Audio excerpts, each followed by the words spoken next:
After an absolutely insane race at the Glen, NASCAR heads to the Bristol night race for the 29th race of the season and the cutoff for the round of 16. Who's going to advance? Well, definitely not Harrison Burton. But I'm not here to discuss who's going to advance and who's going to get eliminated. I'm here because there's paint schemes to review. Let's go.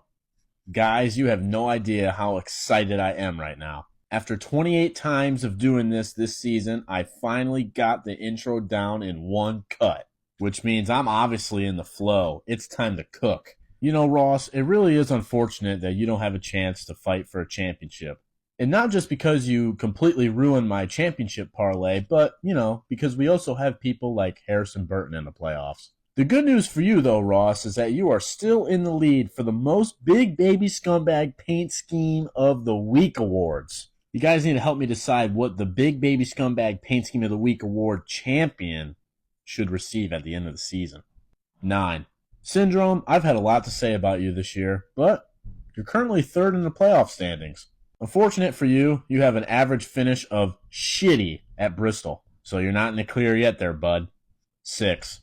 The last time NASCAR went to a short track, Austin Dillon nearly got arrested for attempted vehicular manslaughter on Denny Hamlin. Since then, he's come back down to earth to his typical average performance with a best finish of 15th. So, Denny, you should be safe this weekend.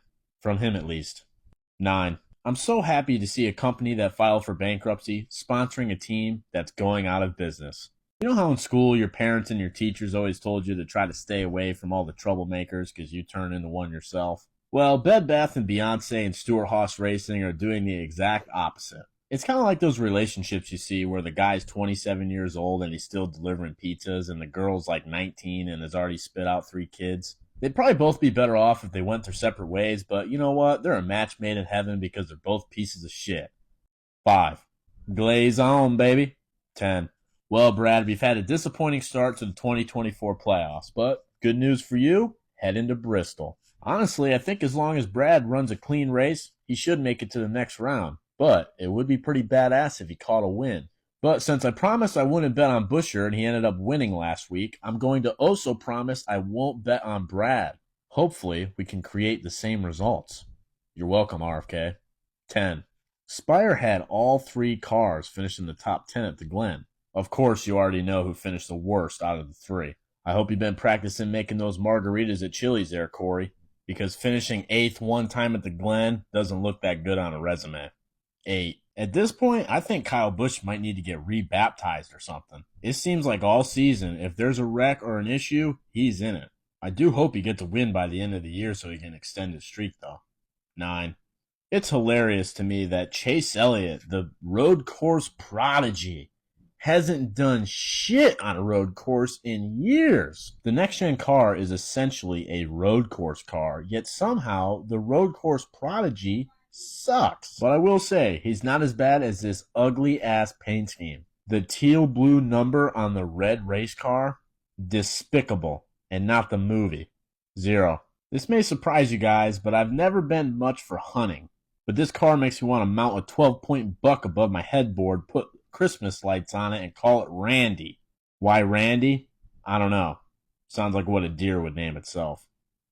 10. Oh, Dennis, you have had a shitty start to the playoffs. Maybe riding around all day doing nothing at Atlanta wasn't a good idea. Unfortunate for us, though, I think Denny wins this weekend. But if I place a bet on him, we might not see him in the next round. Something to think about. 3. Blaney is a guy that I feel like every year is a major threat to win the Bristol night race. And for whatever reason, he just can't get it done. Is that going to change this weekend? Well, probably not. Because he didn't finish worth a shit in the spring race. Get it? 7. Briscoe, I truly am pulling for you to make it to the next round.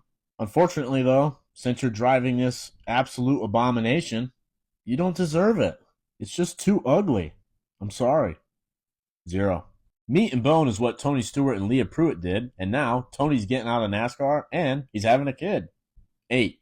This car gives me flashbacks to the 2021 Bristol Xfinity race. Back when AJ was still good. Unfortunately, I think he's washed. Good memories, though. 8. Mr. Buescher. Honestly, guys, when SVG took the lead going into 1, I thought it was over. More heartbreak. I still had my hands on top of my head in absolute agony when SVG tripped over his $5 footlong in the inner loop and Buscher went screaming by. You would expect a major reaction out of me, but I truly stood there in disbelief. The luck has finally changed. The 2025 championship DVD starts right now. Although I was pretty disappointed when they came out with the win shirt and there was no mention of Mr. Buscher anywhere. I might have to get with my boy over at Stock Car Society to start making hats. The shirt is absolutely killer though. And also shout out to everyone that was blowing up my phone after he got the win. All the comments I got saying that I was the first person that everyone thought of just completely blows my mind. Anyway, we got a lot more paint schemes to review. 10. There are now 10 races left in Martin Truex's NASCAR career, unless he decides to just say fuck it in the next 9 weeks. Very likely. 7. See, Chase, take notes. This is how you let kids design your paint scheme without making it look ugly as fuck. Christopher just put the little thing down there below the Yahoo. 10. Harrison, it was fun while it lasted, buddy. 8.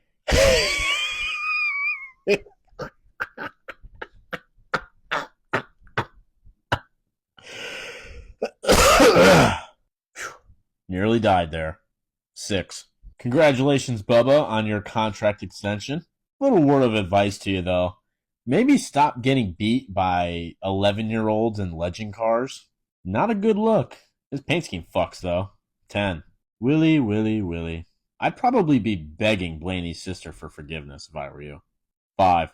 See, I know Hemorrhoid still thinks of me because he put my diet on his race car. What a guy. What a cute, funny relationship we have. 10. This has absolutely nothing to do with Michael McDowell, but Loves posted this cryptic little tweet today. It could mean something. It could mean nothing. I'm not sure. Loves going to RFK to sponsor Buscher? 10. Remember when everyone was making a big deal about how good Todd Gilliland was running? Yeah, well, that kind of stopped. 7. I'm sorry, Ryan. This might be the first time this season I'm not the biggest fan of the paint scheme. 8. Now, if you guys aren't currently caught up on the John Hunter Nemechek saga, you guys are going to need to go back to last week to read Chapter 1. Because this week we're moving on to Chapter 2.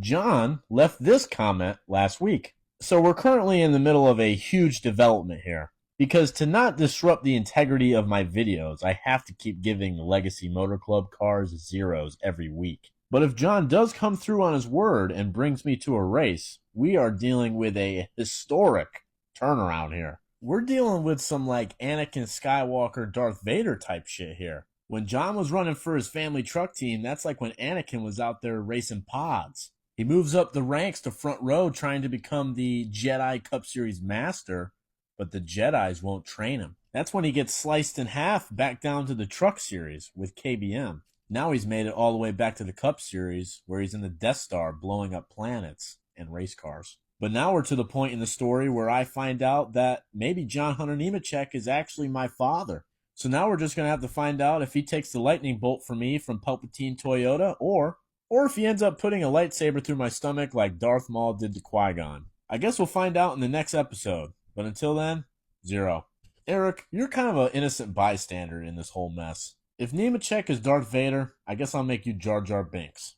0. I'm officially beginning to get over the beef I have with Tyler Reddick because Buscher has finally gotten a win. But this car's still ugly. 0. If this was Emily's paint scheme review, this would be the Big Baby Scumbag paint scheme of the week. It's definitely in the running. Emily's kind of a water master, though. We bought 8 different things of water, put them in a box with straws, and she was able to guess every single kind. Crazy. 10. Eli! 10. Holy shit, I just realized how long this video is. 6. He gets us, but he doesn't get you a win. 6. Ba-da-ba-ba-ba. Oh, wrong jingle. The only thing that would make this car any better is if Timmy Hill was the driver. Love you, Timmy. 10. There's something wrong if this man is not in a cup car next year. 5. I fear Hocevar will eventually be in the 48. 4. 5th in the playoff standings, but can't pronounce crocodile. Congratulations, Daniel. 6. And the Big Baby Scumbag paint scheme of the week goes to...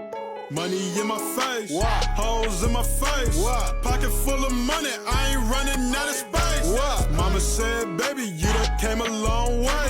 Still eating ramen noodles, bitch, I like the taste.